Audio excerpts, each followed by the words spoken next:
Achilles was not born to be forgotten. From the moment of his birth, his fate was tangled with legend, blood, and glory. He was the son of Peleus, a mortal king, and Thetis, a sea nymph who had once resisted the advances of both gods and men. The union was not one of love, but of prophecy.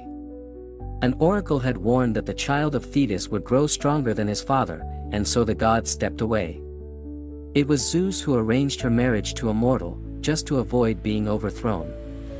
From that compromise came Achilles, a child whose destiny would be forged in fire and war. Thetis, knowing what the future held, tried to make her son immortal. In the most famous version of the story, she dipped him in the river Styx, holding him by his heel.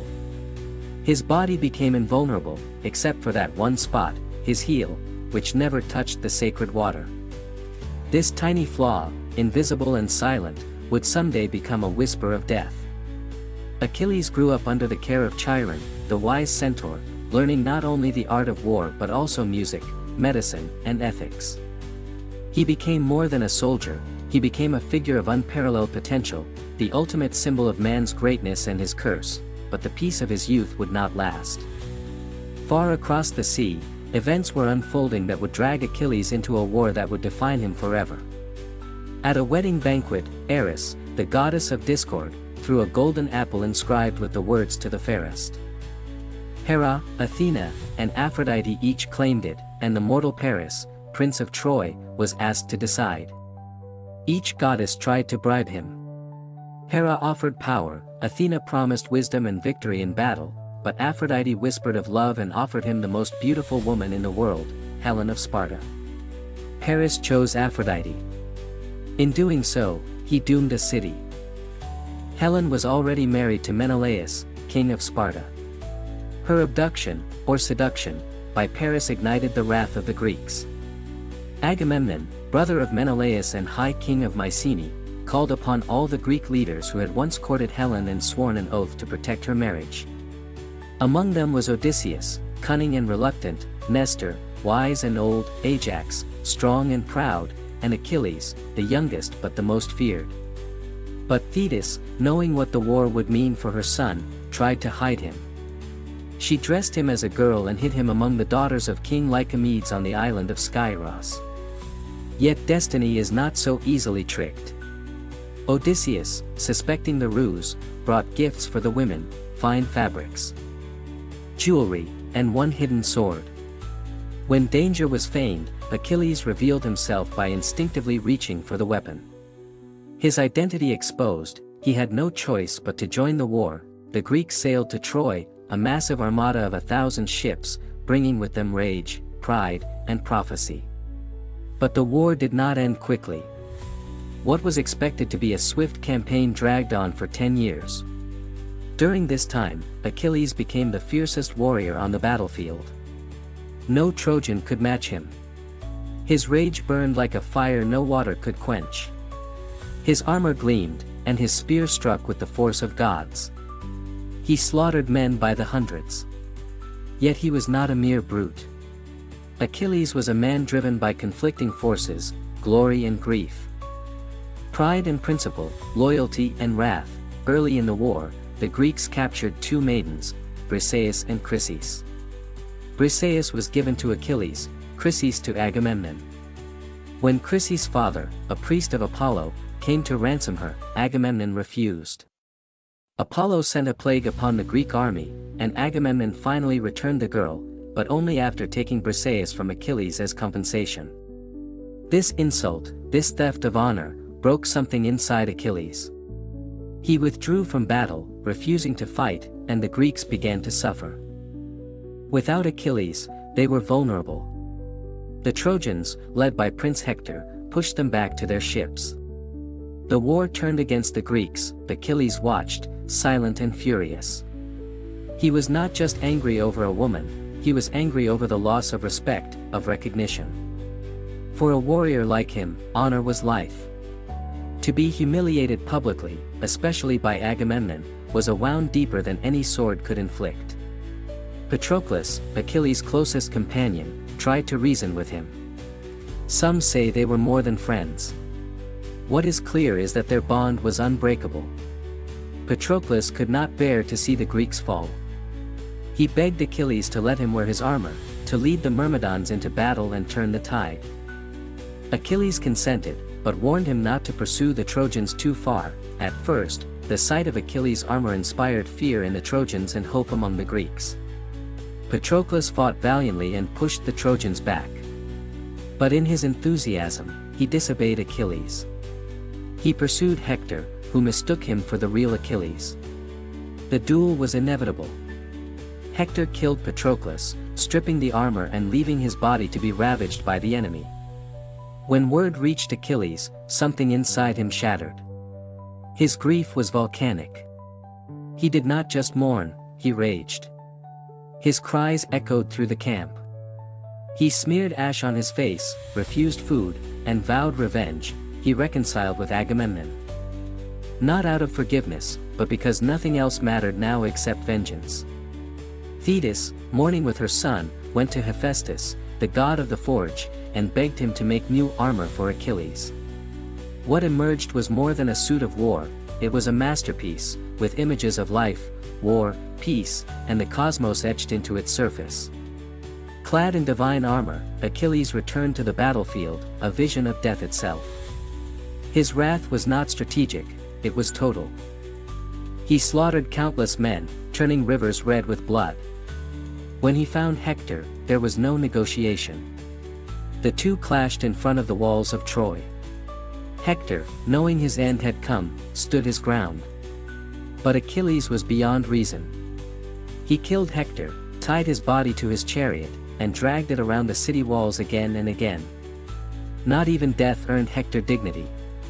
The gods themselves were horrified. Eventually, Priam, the old king of Troy and Hector's father, came to Achilles in secret. He knelt before the killer of his son, kissed his hands, and begged for the body. Achilles, moved by Priam's grief and reminded of his own father, relented. It was one of the few moments of humanity left in him. Yet the war was not over. Achilles continued to fight, and prophecy loomed. The seer Calchas had warned long ago, Achilles would die shortly after Hector. Achilles knew this, and yet he fought anyway. It was not a death wish, it was a pursuit of immortality through legacy. Better a short, glorious life than a long, forgotten one. Eventually, it came. Paris, the same prince who had started the war with an apple and a seduction, shot Achilles with an arrow, guided, some say, by Apollo himself. The arrow struck the one vulnerable spot left in his body, his heel. The death of Achilles did not come with thunder or glory, it came with silence, an arrow, and a fall. His body, once invincible, lay still on the battlefield. The Greeks retrieved it, weeping, and the war that had seemed eternal now felt hollow. The greatest warrior of their time was gone, and yet Troy still stood. They held funerary games in his honor, lavish and grim, where heroes competed to pay tribute to a man whose name would echo through eternity. His armor, forged by gods, was passed to Odysseus, not Ajax, who expected it. This decision led to a rupture so deep that Ajax, humiliated, descended into madness and took his own life. Still, Troy endured.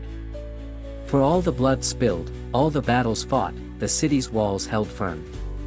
It was not strength that finally brought them down, it was cunning. Odysseus devised the plan that would end it all. A massive wooden horse was built, hollow inside. The Greeks pretended to retreat, leaving the horse at the gates of Troy as an offering. The Trojans, believing the war was over and this gift a symbol of victory, brought the horse inside their walls. That night, under the cover of darkness, Greek soldiers emerged from the horse and opened the gates to the returned army. Troy burned. Men were slaughtered. Women and children were taken as slaves. Priam was killed at the altar. Cassandra, the cursed prophetess, was dragged away. And the glory of Troy was reduced to ashes, yet in the ashes remained the memory of Achilles. His name did not die with his body. It lived in the songs sung by survivors, in the laments of mothers, in the fearful stories told to children about wrath, grief, and the price of immortality. Achilles was not just a hero, he was a tragedy in motion. He was the embodiment of potential both realized and destroyed.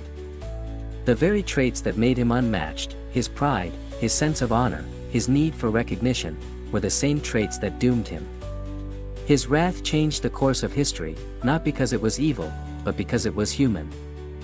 He loved deeply, fought fiercely, and grieved without restraint. In his final moments, we do not hear Achilles cry out. We do not hear him beg. We do not know if he regretted anything. What we know is this: his story was not erased by time. It was immortalized by it. Homer, the blind poet, made sure that centuries later, we would still speak his name. But even Homer could not contain all the contradictions of Achilles. Was he a hero or a murderer? A protector or a destroyer? Was he fighting for glory, or running from the fear of being forgotten? The truth is he was all of it. Achilles was not a god. He was a mirror held up to humanity, showing us what it means to burn brightly and briefly. Even after Troy fell, the consequences of Achilles' life rippled outward. His son, Neoptolemus, joined the war late and took part in its bloodiest chapter, killing Priam and claiming a place in the destruction. But he lacked his father's legend. Achilles was more than a warrior, he was a myth in the making. And like all great myths, his story evolved. Some say he was taken to a paradise known as the Isle of the Blessed, where heroes rest. Others say his spirit haunted the battlefield, forever bound to the place where he found glory and grief. And some believe he never truly died, that his story lives in each man who chooses pride over peace. Vengeance over forgiveness. We remember Achilles not because he was perfect, but because he was not. He had the strength to slay giants, but not the patience to heal wounds. He could kill with ease, but struggled to forgive. He withdrew from battle over insult, yet returned for love. His heart, not his heel, was the true vulnerability. And perhaps that is what draws us to him even now. In a world that worships strength, the story of Achilles reminds us that even the strongest fall, that even the gods can't save those who are driven by rage. His name crossed centuries, languages, empires. Alexander the Great, perhaps the most renowned conqueror in history, kept a copy of Homer's Iliad beside his bed, idolizing Achilles so deeply that he believed he was his descendant. He carried the epic through Persia, Egypt, and India, inspired not only by the victories of Achilles, but by the eternal resonance of his tragedy. For what is greatness, if not the shadow left behind after the flame has burned out? Achilles reminds us that legacy is a double-edged sword. His name is eternal, but so is the cost. He achieved glory, but only through pain. He left behind songs, but also sorrow. His love for Patroclus, whatever its true nature, was the emotional core of his story. Their bond transcended war. Achilles did not return to battle for the Greeks, for honor, or for power. He returned because grief made him vulnerable. He returned because love had been stolen. And that made him more human than any act of war ever could. In the end, Achilles did not need gods to make him immortal. His choices did that. His triumphs and his failures fused into something greater than flesh. Achilles stands as a monument to all the complexities of the human soul, violent and tender, brilliant and flawed, powerful and broken. He shows us that true tragedy is not in dying young, but in realizing that greatness cannot protect you from loss. That no armor, no matter how divine, can shield you from the pain of being human, and that, perhaps, is the most enduring truth of the Trojan War. Not that a city fell, but that a man like Achilles could rise, burn, and disappear, leaving behind a silence louder than any battle cry. His story did not end with the fall of Troy. It lives each time we ask what it means to be a hero. Each time we remember that every warrior has a wound. And every legend, no matter how glorious, is also a shadow of sorrow.